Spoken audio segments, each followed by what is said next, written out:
యోగ్య తన కుమార్తెను ప్రతిష్ఠించినప్పటికీ ఎంతో తల్లడిల్లాడు దేవుడు.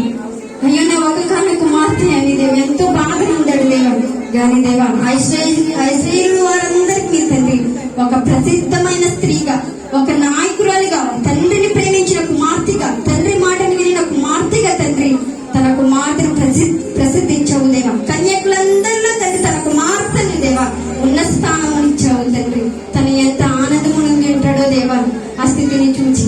అలాగే దేవా మాకున్న సమయములందులో తండ్రి నిన్ను విడిచినప్పుడు దేవా నువ్వు సహాయము చేసినప్పుడు తండ్రి మరలా నీ యొద్దకు వచ్చినప్పుడు దేవా మాకు అవసరాన్ని బట్టి తండ్రి నువ్వు మేలు చేసినప్పుడు మేము ఎంతగానో ఆనందం అందుతాం దేవా.